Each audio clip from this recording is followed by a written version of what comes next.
Hello, friends. Welcome to the 8th episode of a year-long conversation. Today, we have so many things that have happened. The main theme is going to be about recent death, and is it going to throw the whole presidential election into chaos, and exactly how is it going to affect everything. But we have half a dozen stories that have happened between now and the last time we saw.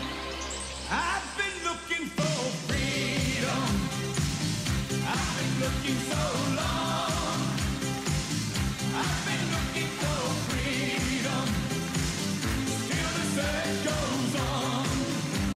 How's it going? Oh, it is going fantastic. What a week it has been, too. Yeah, it's a whirlwind, all right. Like, our last podcast went up a week ago, and it feels like the whole world's changed. There have been 10 big stories between now and then, and just in the presidential race. Forget about all that world news stuff. Lord knows the media has. Yeah, really. Unbelievable how much has went on for the last podcast. I mean, we've had a tragic departure last day. And, of course, Jim Gilmore, he dropped out of the race. Who could have seen it coming? He, tripled his voting totals between Iowa and New Hampshire. Yeah, he went from 12 people to 40. I mean, he was a comer, that guy. I really thought he was. I really thought he'd hang with us all the way to the conventions. Because, in his mind, he was thinking, well, 2 weeks ago there was 12 people, and now there's only 7. I'm moving up in the world. He's playing some long game, some Frank Underwood Game of Thrones. He's, positioning everybody to drop out, and it's just him and Trump does something stupid, which is more than likely to happen. And he's like, I'm here, opposition. Before we get into each individual thing, Supreme Court Justice Antonin Scalia died. Everybody knows that, and that's the main thing. We'll definitely get into that. This is a big thing. Probably the most politically significant death in our lifetimes. Yeah, looking at the Supreme Court as it is, the candidates that are running, it could be one of the biggest appointments ever. Oh, I think it will. It's talking about it's going to swing the court one way or the other. This is probably the biggest death because the court flipped from liberal conservative. That was a justice who retired. He didn't actually die while he was a justice. He died a little while after Bill Clinton was inaugurated. Right. So that changed it back then. So that wasn't really a death. I mean, this is the most politically significant death. We're only about 30, so it's definitely in our lifetimes. We've never had a JFK moment or a Lincoln moment or any of that. But there's that, and in the last week alone, we've had the New Hampshire results, which actually look kind of boring now because Trump and Sanders won, and they were ahead for months. It would have been kind of a miracle if they did lose. Then Christie and Fiorina both dropped out of the race. Then there was a Democratic debate on PBS. Then Gilmore dropping out of the race, which nobody cared about because a few hours later Scalia died. And I think Gilmore was sitting there thinking, God damn it, even when I leave the race, I can't get it. Even when I leave the race, nobody cares. Then Scalia died, and then last night we had a Republican debate. That could have changed everything all over again. Trump was set to easily cruise to the southern states, South Carolina, and the primary states. It was getting harder and harder to see anybody beating him. Trump, I think this guy just likes fucking with us. He just likes totally throwing everything into chaos. For a year, people have been saying Trump has no chance, Trump has no chance, Trump has no chance. He won big in New Hampshire, and he's ahead in every state coming up except Texas. And then everybody was like, well, I guess, Trump could win. He's probably going to win. Trump's the nominee. Trump's inevitable. And then he had a kind of a bad debate performance, and now it could sink the whole race into chaos again. It's just trying to predict the Republican side of things. I think you'd be better off just throwing a dart at a board, and that would be a more accurate method. Well, I'll tell you, in 2012, literally the night after Barack Obama won re-election, I posted a blog post predicting 2016. And in that blog post, I said that I think Bush would win the nomination in 2012. I said the same thing to you talking outside of the podcast a month or so ago. I'm going to go ahead and make a prediction. I'm going to predict somehow, some way, Jeb Bush wins the nomination. If he does, you'll look like a genius. I remember you saying that. You said that you've been saying that for a long time. And with me, it was between Scott Walker and Jeb Bush and Rubio. Yeah. And that was about a year ago. And then Scott Walker's already out of the damn race. He's the first one to drop out. It was he got in there and he's like, nah, it's not for me to quit. Which was a relief at the time because he truly was. Out of the whole 17, I think he's honestly the worst. It's hard to say anybody's worse than Ted Cruz, but Scott Walker might be. Yeah.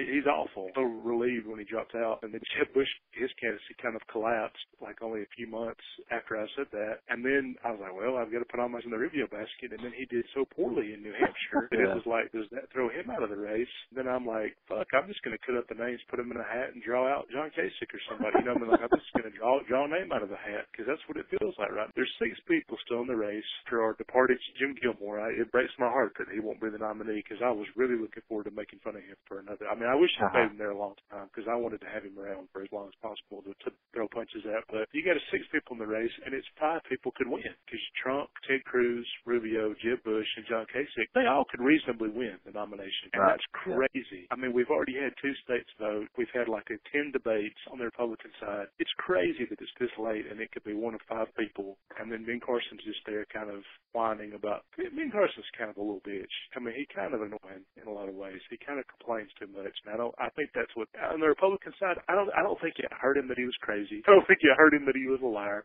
I don't think it hurt him that he seems like he might have mental problems, like he might literally be out to lunch at all times. Like I don't think any of that hurt him.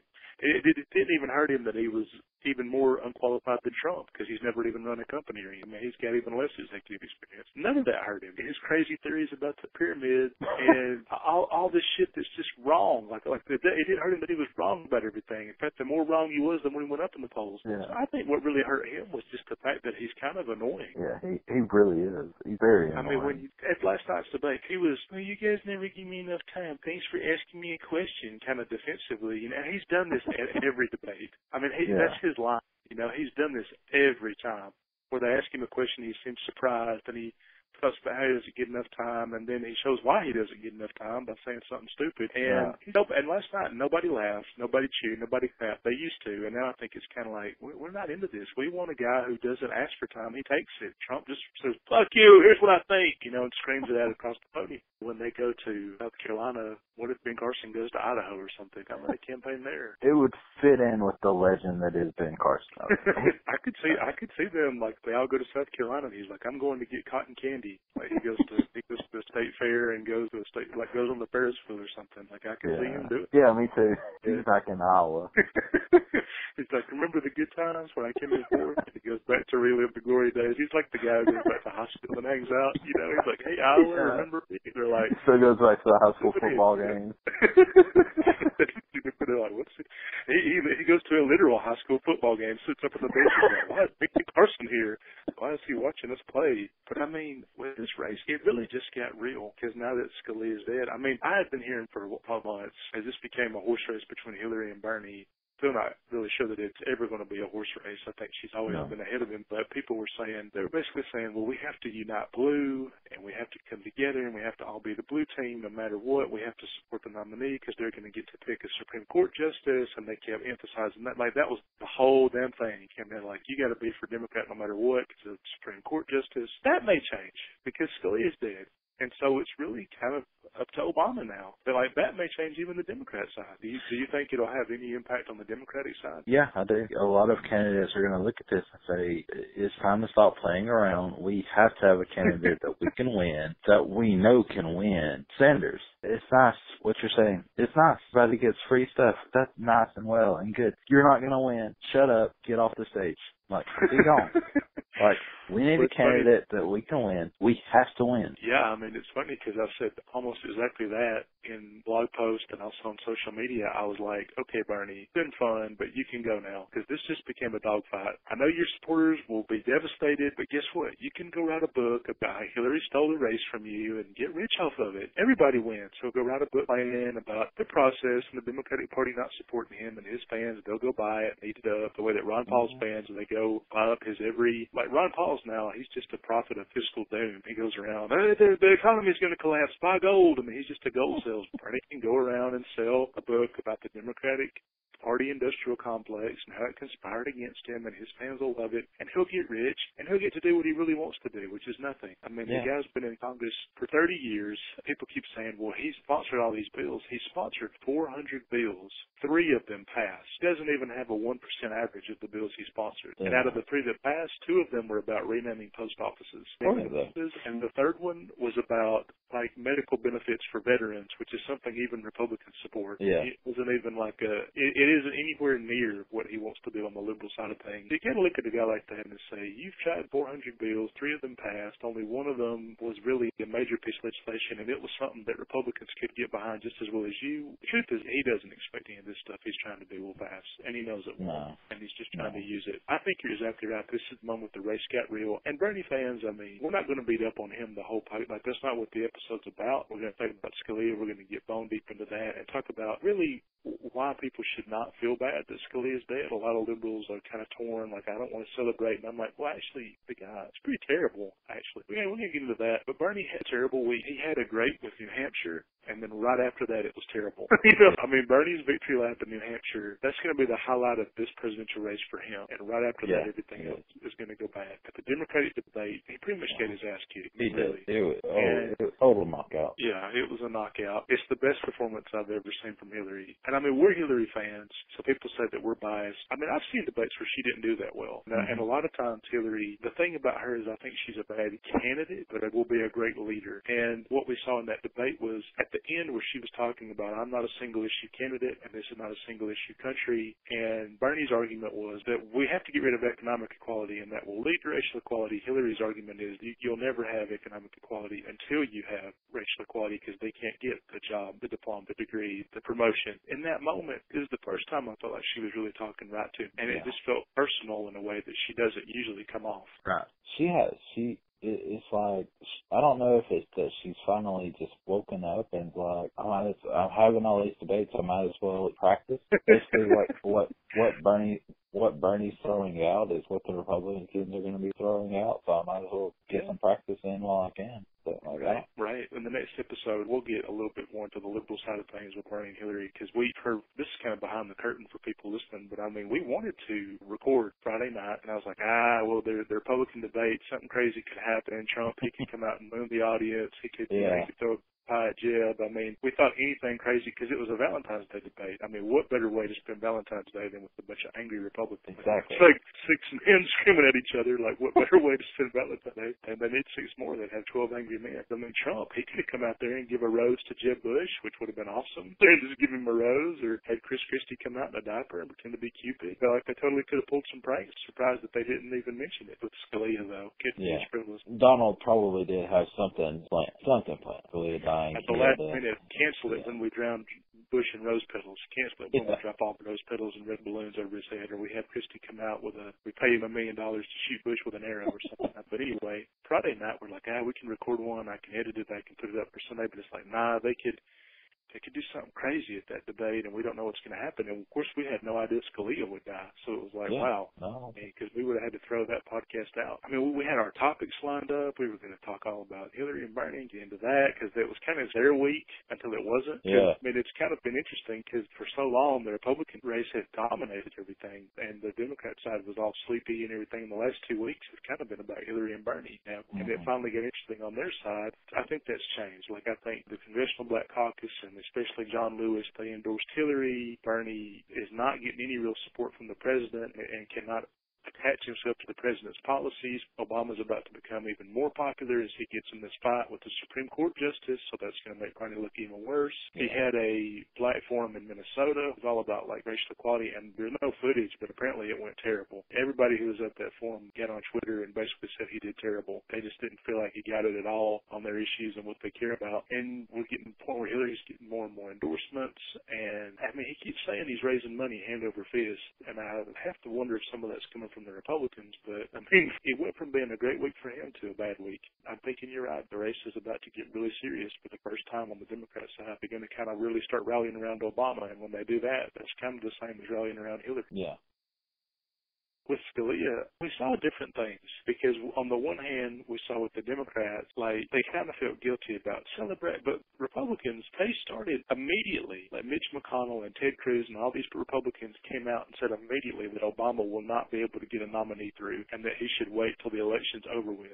Like, there's no precedent for saying, it's an election year, we're going to wait a year. There's none. I mean, they've never done that. There's been over 10 justices appointed during election years. And this coming from the party that's very strict, constitutional adherents, but yet they want to go completely against the Constitution and have the Supreme Court, who's got several important decisions lined up to decide on this year. Did the Supreme Court go without a justice for basically a year, if not more? Because I mean, the new president, he'll win election. He'll be sworn in January 20th, which is 11 months from now. Then he would have to make an appointment, and that person would have to be confirmed. So we're talking about a year, if not more. Yeah, exactly, because, I mean, it could take months to even confirm. If Hillary wins and she's in there and she's like, okay, now will you appoint my nominee, and they still stall, but this is the kind of thing to where I think they made a huge mistake, because what they did was they came out right out of the bat and said that they would not entertain Obama's nominee. And they said that.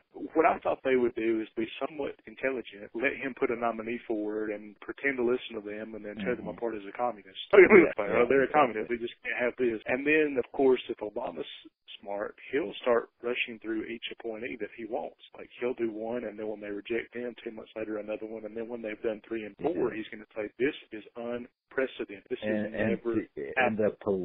And the political backlash against Republicans is going to be. You want to talk about it swinging momentum in an election, not just a presidential election, but look at all these Senate seats that are up for grabs right now. And you see some of these Republicans that are facing challenges and start getting blamed for basically playing politics with a Supreme Court justice seat. That could be a that could swing the Senate. Well, right now the Republicans only control the Senate by like a 6-seat majority, and if they start fucking around, I mean, there's something like I want to say something 25, 26 seats that are coming up this year. So if they start fucking around, it's going to be terrible for them. And I think they would. So what I think they've done is 2 huge mistakes. Number one, said that they're not even going to pretend to listen to Obama's nominees. And when he puts a nominee up there and they won't meet with them and he can't get them out of committee and they block the first one and the second one and the third one, it's just going to make them look terrible. And I think it's going to, exactly what you're saying, where it won't just help Hillary. It'll help the congressional Democrats, and it'll help them raise money, and it'll help them rally. I think it's snapping people away. A lot of Bernie supporters, they're very young. So they've kind of, like, we've grown up in a world where Roe v. Wade's been legal our whole lives. And I think for people like our parents, I can't believe people wouldn't support Hillary. But a girl my age or younger might be like, I can't believe somebody would support Hillary. And I think they've grown up in a world where social progress, yes, we have the gay rights movement, and yes, that's come through. But I think even that, people feel like that battle's over with, and they don't really understand how Republicans think. And these battles are never over with. And they're never with. And I think if you had a total conservative majority of the Supreme Court, they would overturn Roe v. Wade. They would overturn the gay marriage law. I mean, Scalia was furious. They voted correctly on the gay marriage thing. He was furious about it. He just couldn't get up. Well, so one of the funniest that somebody said, I'm glad Scalia got to live in a world where he saw gay people get married in all 50 states. Glad he got to live long enough to see that. And I mean, they think that these things are set in stone. The justices have proven they're not. I mean, it was only a few years ago they started to repeal some of the things from the Civil Rights Act and the Voting Rights Act. And now a lot of the southern states, like Alabama, they've gone about systematically getting rid. I mean, this is where the gerrymandering came from that we've seen recently. I mean, Hillary's got to be sitting there like, I cannot believe it. I've had bad luck for my whole fucking life, and now I'm dipped in shit. Like, she's like dipped in gold now, because it's like at the exact week where she differentiated herself from Bernie. Bernie was the money guy. Hillary was the social issues. Bernie was, we got to make economic equality, then we'll have social equality. She said, no, we got to have social equality that will lead to economic equality. So they had 2 fundamentally different points of view. Bernie was like, well, she's an idiot. We got 99%.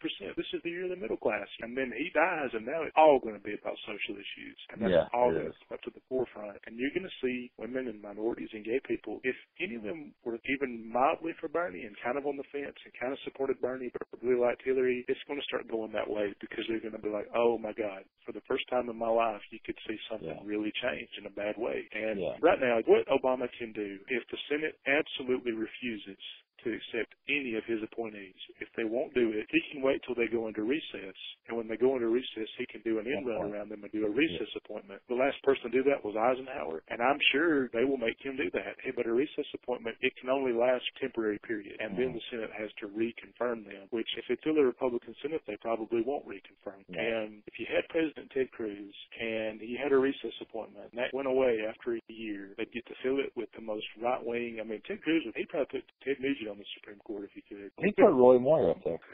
Yeah, that's a good local example, yeah. So he put Roy Moore up there, and Ruth Bader Ginsburg dies 6 months into whoever's the next president, and then it does go to a Supreme Court that really could overturn abortion rights. Despite what Democrats think, Ruth Bader Ginsburg, she may already be dead.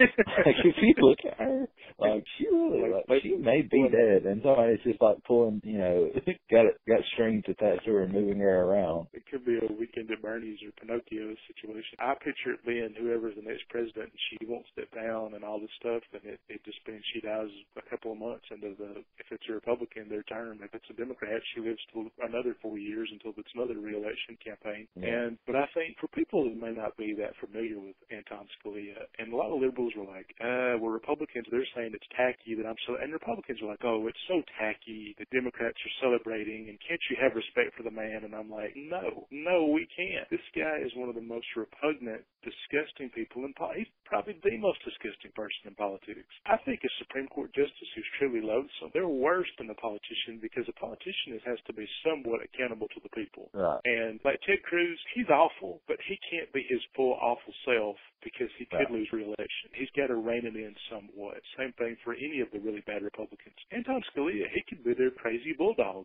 because nobody had to like him. Everybody could hate him. He didn't really have any accountability for his actions. Only a few years ago, he was waxing nostalgic about when schools were still segregated. I mean, he has nostalgia for the segregation period. Yeah. Had no respect for gay rights at all. He doesn't seem to even think those people should exist. He had no respect for women's rights at all. He had no respect for minority rights at all, immigrant rights. And this is a man whose lineage is Italian immigrants, and he had no respect for any of these other people. So this is a typical Republican. This is a guy who had no sympathy for anybody when he was alive, and that now that he's dead, we have to have sympathy for him and throw a condolence parade, which I don't blame liberals for not wanting to do that. And you know, the thing is, like, liberals wouldn't have come out, you know, basically acting so nonchalant about his death if it wouldn't have been for Republicans coming out and saying, well, he's dead, but Obama can forget about naming a, you know, a successor. Right. I mean, if they wouldn't have come out and politicized it automatically, I think Democrats would have just kind of been hush-hush about it. You know, I'm not going to come out and say, you know, oh,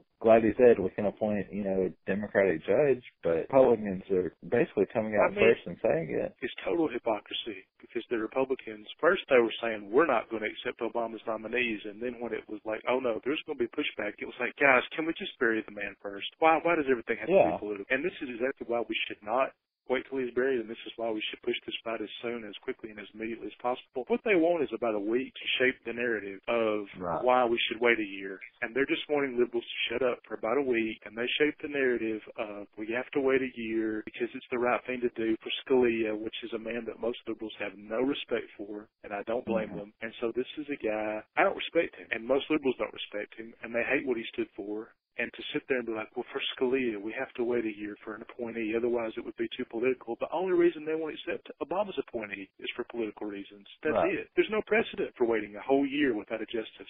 None. I mean, most justice vacancies, they average it together, and the average justice gets confirmed in about 63 days. That's the average. The 63 days, and in our lifetimes, the longest appointment ever taken was 120 days. Obama has about twice that long left in his term before the election. So if they stretch it out past 120 days, if they stretch it to 240 days or however many days there is between now and the election, doesn't that just make them look terrible? That they took twice as long as the record. I mean, they would double it if they took as long as it is till the election. I was reading something and somebody put on Facebook, imagine if the Republicans do they go into straight delay mode, as Donald Trump said, and they just keep denying all of these nominees that Barack Obama puts forth, and then Hillary wins, and the Democrats get a majority in the Senate, and Hillary decides, okay, for my Supreme Court justice, I'm going to nominate Barack Obama.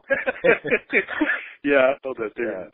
What people are saying is they're like, Obama, he should find like a moderate Democrat to start out with, and then he'll find like basically like a Bill Clinton, somebody like that, and they'll put them out there, and then Republicans will reject them, and then he'll take another moderate Dem, and he'll put them out there, and they'll reject it, and they'll keep rejecting them, and then it'll open it up for Hillary, and then Hillary could be like, all right, I'm going to appoint Roseanne Barr to the Supreme Court. She could appoint the most liberal judge she could think of. And so a lot of people are saying Republicans, if Obama picks a moderate Democrat first, first just to prove a point, they would be idiots to reject it.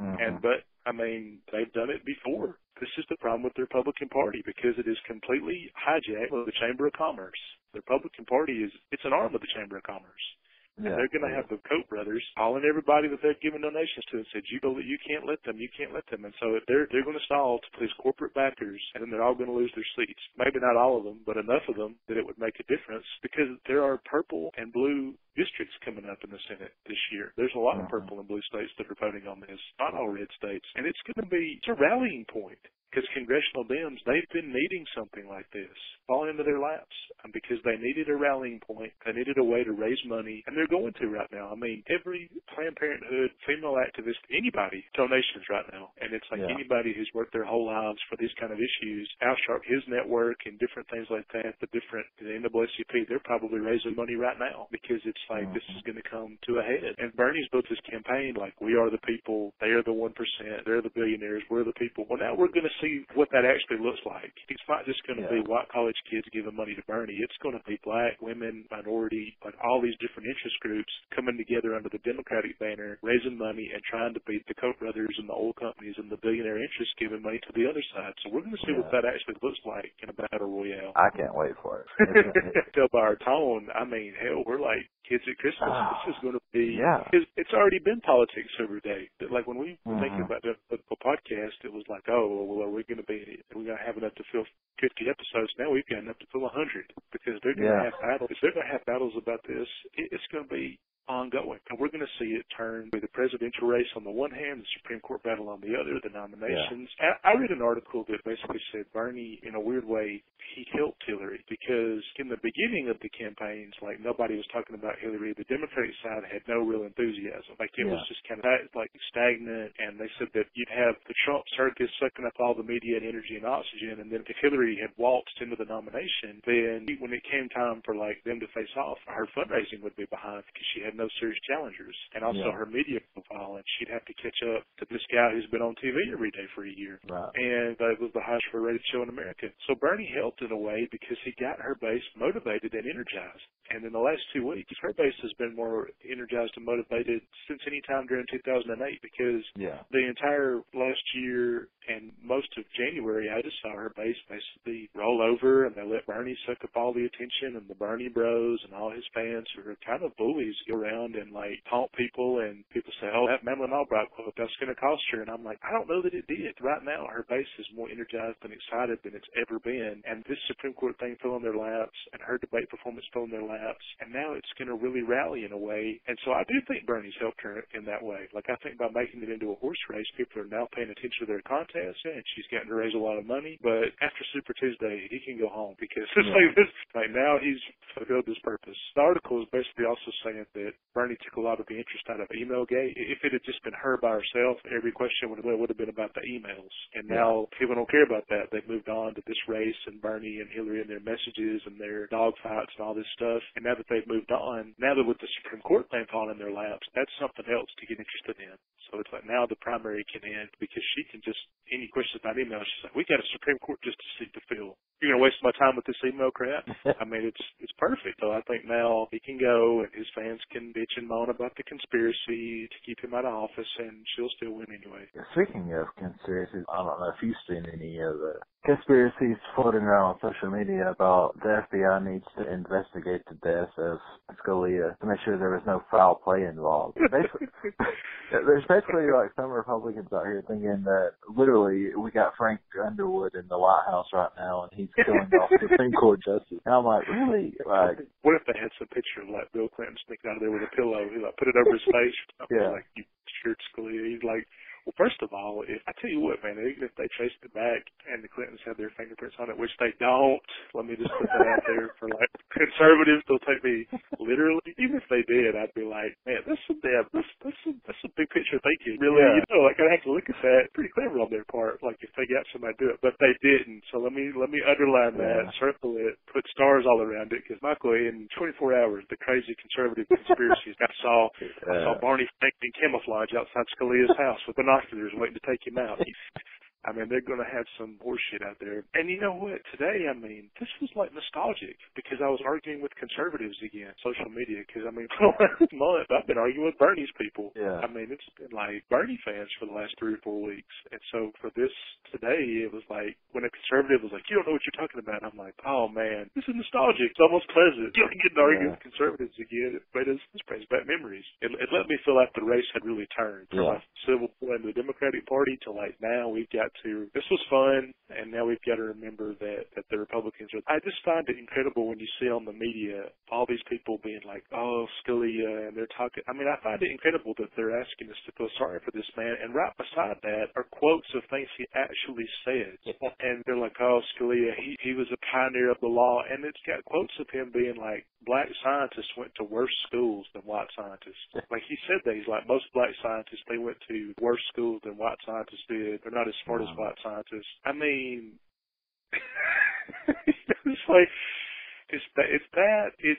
there's 1,000 quotes about women out there. Anything about abortion or women. I mean, every time an abortion case would go to the Supreme Court, he would basically, and what is a uterus? And why do you need it? And why can you not remove it? I mean, it was just the dumbest fucking questions I mean, it was like, I know he's a legal scholar, but the man could take a medical class to learn a little bit about women's anatomy. I mean, it was just like, it was awful. He didn't really even think gay people should exist. And this is a man talking about, he's on the highest court in the land, and he's going to be dealing with questions of civil rights and constitutionality. I mean, he thought gay people were abhorrent, but torture was okay. He would have been in favor of ripping up habeas corpus, but yeah, he would. But somehow gay marriage is unconstitutional. It boggles the mind. I just want to see how long it's going to take Obama to throw a name out. Like that's the big thing that I'm looking forward to. How long is it going to take? He said he would wait till the funeral. Telling you, 5 minutes after the funeral, he needs to put somebody out there. Yeah, so to Friday at the latest, I think he'll have a name out there. And watch Republicans, they'll be like, oh, we have to get the right burial plan. Like they'll make his funeral a month from now. Like yeah. His corpse will be at the parlor, and it'll smell. You know, we had to get the right funeral dress, and we had to get the right suit and tie. But I mean, Obama, he needs to put somebody out there now. He needs to have that nominee rejected by the end of March. He needs to have another one out there and rejected by the end of May. He needs to have another one out there and rejected by the end of July. I mean, every 2 months they need to reject somebody. Yeah. And then by the end of September, he's going to be like, this is my 5th nominee. You motherfuckers need to accept this. This is happening. People are saying, well, he could just do a recess appointment. I'm like, that's what Republicans want him to do. Don't do it. Like, make them go through this. Make them filibuster every one of your nominees. By the 3rd or 4th one, you won't need a recess appointment. Like, you can get the nominee you really want because they can't keep this up forever. I mean, it will make them look awful. And the thing is, like you said, they're wanting him to do a recess appointment. That way they can just sit there and say, look, here goes President Obama starting the Senate. I mean, here's the difference. If he does a recess appointment, then it takes this issue off the table, which they shouldn't do, and it makes it temporary because a recess appointment can be rejected whenever the next Senate term starts, which would make it not really even a year really. So I mean, he should not even do that. Don't even waste your time doing that because he'd do that and it would take the issue off the table. It would basically let them off the hook, which I don't think he should be doing. So you could do that and it would be a win for about a year, and then the court would go right back Democrat conservative because they could use it against him, saying, oh well, don't do it. Do 2 and 3 appointments. Let them get rejected, and you'll get somebody before the election. By the time they've rejected the 3rd one for no fucking cause whatsoever, and when they appoint, it's forever. So they appoint us forever. You won't even have to worry about it, and they'll drag it out so long that it'll be August before you get somebody. If you get somebody, it'll still have congressional and Senate Dems. Yeah, I agree. We need to write a petition to the White House. Don't do a recess appointment. And this is sometimes the difference between Republicans and Democrats. Democrats are like, what's best for the country? Like, how can we get a Supreme Court in these so we don't have 4-4 and it be split on everything? How can we do this so it's best for America? And Republicans are like, fuck America, let's do what's best for the party, you know, and they would play politics with anything.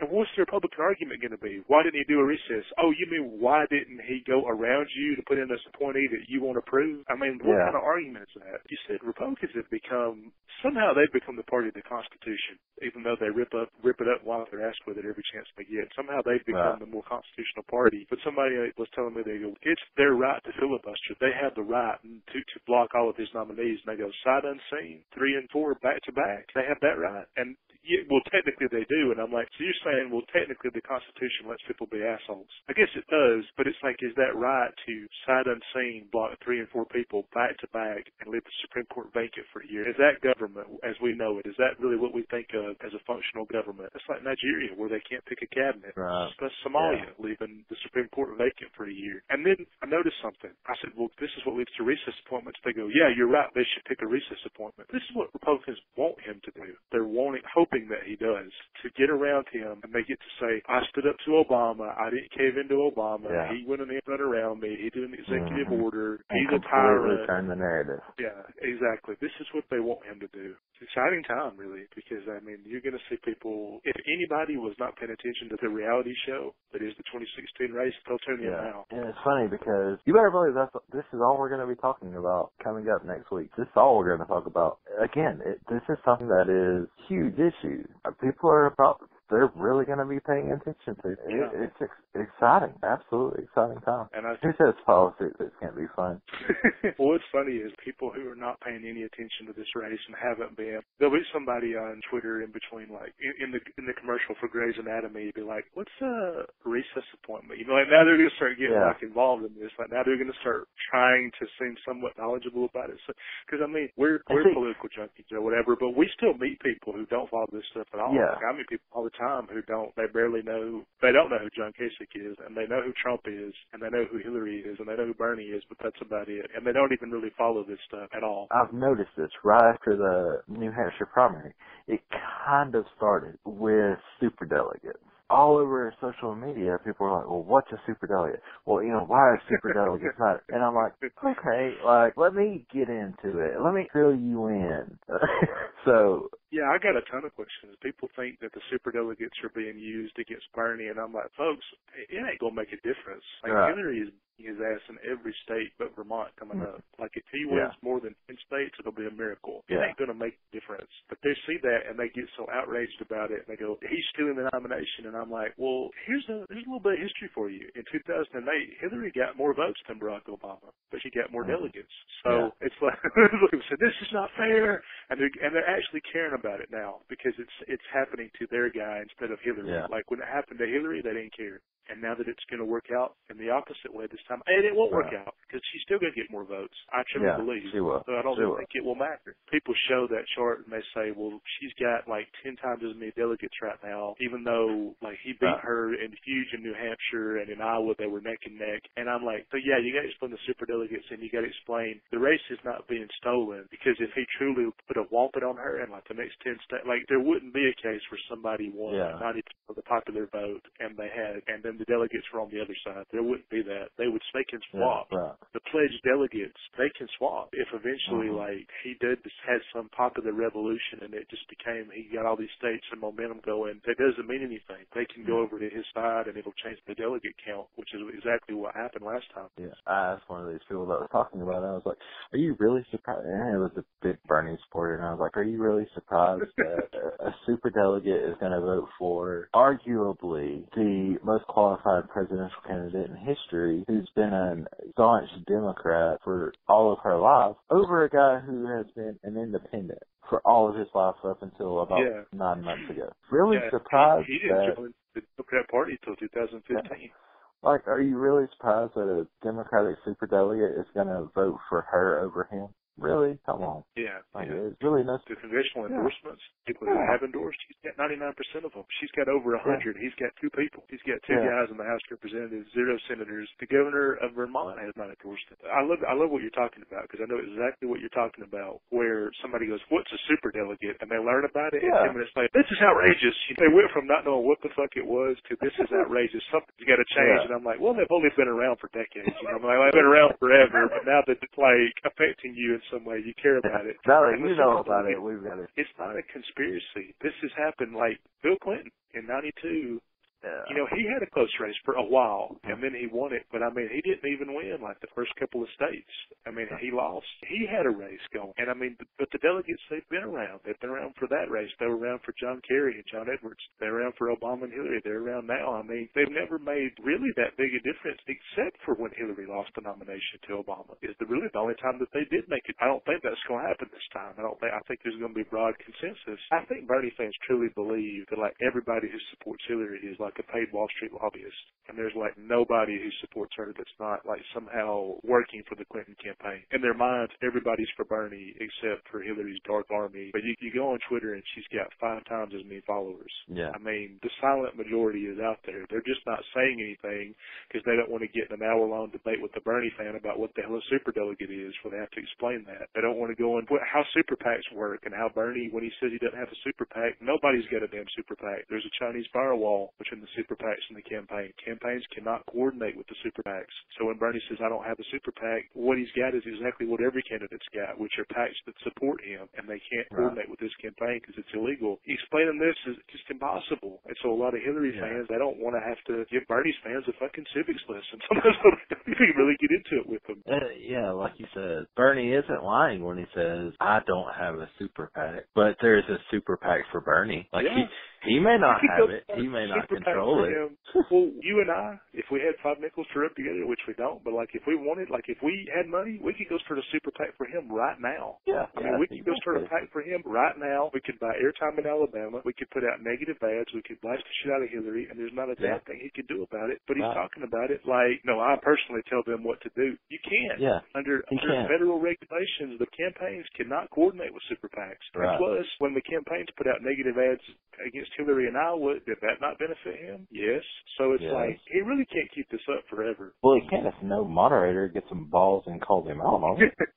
Which they haven't so far. It's amazing. First Fox News debate. First question. First debate. Do all of you pledge not to run as an independent in the general? If you don't get the nomination, do you promise not to run? It's never been asked in a Democratic debate. And Bernie's the only independent in the race, and it's never been asked. Now, I saw an article where he promised that he wouldn't run as an independent if he didn't get the nomination. This was like last year. This was like a year ago. So we'll see. I mean, we'll see if he keeps the promise. But I'd like to see that be asked in a current debate. And I'd like to see it be asked in front of a national. I mean, I don't want a quote of it. I want like a national news audience at a debate where he promises he won't. Because I think at one of these debates, if they asked him that and he refused to answer it, he would lose support. It's over. I mean, if he won't answer it and say that he won't run as an independent, it would be over because nobody's going back. Nobody wants Ralph Nader 2.0. They're not into that. But to go back, we'll just wrap up with a little bit about Antonin Scalia. Use a local example that was like Roy Moore on the Supreme Court. It was really like Fred Phelps from the Westboro Baptist Church. I mean, it was like somebody put Fred Phelps in charge of the Supreme Court. He was not just a conservative judge. He was the worst. Out of the 5 who were conservative, he is the worst. When he died, it wasn't even Roberts or Kennedy or one of the moderates. It was the alpha dog. It was the jerk. I mean, the biggest conservative on the Supreme Court. It was the guy that said he wouldn't even talk to John Roberts when he ruled the way he did on Obamacare for a couple of weeks. Like, he was so mad. They said he was so mad about the gay marriage decision. I mean, he wrote this furious, dissenting opinion about this. This is a man who was infuriated by civil rights. I have no doubt if he'd have been on the Supreme Court back in the 60s when they were voting to overturn the segregation laws, he would have voted down Loving versus Virginia. He wouldn't have allowed interracial couples to get married. Like, that's who he was. And I just don't feel it's wrong to celebrate when they were actively making your country worse in every possible way and was never elected. And we couldn't even vote him out. It wasn't even like the people said, this is what we want. This is just a guy who sits on the bench. And civil rights wise, he's stuck, I wouldn't even say in the 50s. I think he was stuck in the 30s, civil rights wise. And then the environment. You're like, the 1830s. Straight out of Jim Crow. You're like, the 1830s. He's like, what is this black consciousness that I'm hearing about? But I mean, the environment, he was terrible. For campaign laws, he was terrible. For economic progress, for unions, I mean, all of it. I don't think liberals owe it to Republicans to mourn a man that they don't like. I mean, I saw all over Twitter, there were black people saying, this man actively voted to make my life worse in 100 different ways. I don't feel bad that he's dead. And gay people said the same thing. thing. Women said the same thing. Mm-hmm. Yeah, if somebody has a truly political life and they're in charge of something, you can feel relieved that when Vladimir Putin dies, I'm sure we'll all feel relieved about that. Yeah. I mean, and if he were president or something, I mean, it would be different because it's like people did vote for him, and I mean, there were people who liked him, and I mean, we're not saying all conservatives are evil. I actually don't think most Republican politicians, they're not as bad as he was. And that's the straight up truth. And so it isn't even so much a partisan thing. It's just who he was. Yeah. And I'm sure if there was a liberal justice on the Supreme Court that voted to make white males specifically their lives worse in every possible way, I don't know that we wouldn't see them celebrate exactly the same way. Yeah. I don't know that, like, if they had overturned any law ever protecting them and any law that would, like, protect them from discrimination, I don't know that they wouldn't be celebrating even harder. But let's just be real. As the kids say, let's be 100 right now. If Obama was killed today, you would have parties in the South. I mean, really, that's where the Republican Party is. No. Same for Hillary. I mean, so and you're right. I mean, for Obama, people hate Obama in a way. I won't say everywhere in Alabama because I mean he's popular in Birmingham and Mobile, but I mean like in some parts of the South, people hate him in a way that is not rational. I mean, it's not based in reality. It's just not even rational. I thought George W. Bush was a horrible president, but I didn't hate him to the point where I didn't hate him. Like I didn't think like I didn't wake up in the morning and think, oh man, you know, like he was a horrible president. I don't want Jeb Bush to be president. When they dragged George W. out on the campaign trail, that's all I need to keep from laughing because George W. Bush in jail on the campaign trail looks like somebody took like the Special Olympics and let them go to like a swimming speed like a city council meeting or something. I mean, and Jeb, he's dragging his poor old 91-year-old mother Barbara. I'm like, oh, poor old Barbara Bush. Yeah. She's been drugged to so many damn campaigns. I feel so sorry for that woman. I mean, she's like, God damn it, can we just go on a cruise or something? I mean, we're 91 years old. Can we go to Florida and pick up on the beach? No, I'm running for president. You got to come out here. And I mean, it was. Oh, God. And you know, Jeff's like, well, you did it for George. Yeah, you know he did. And the whole weird Bush rivalry, that whole family, they don't need a White House. They need a fucking therapist office. They need to go to, like, counseling for 2 years and get that shit sorted out. Stay tuned because we get a lot more for these stories. I mean, things are about to heat up, guys. So come back and listen to us. Michael, what's your web address? blueinalabama.wordpress.com. Okay, and of course you can find me at alabamaliberal.com. And join us again next time. Thanks for listening, everybody.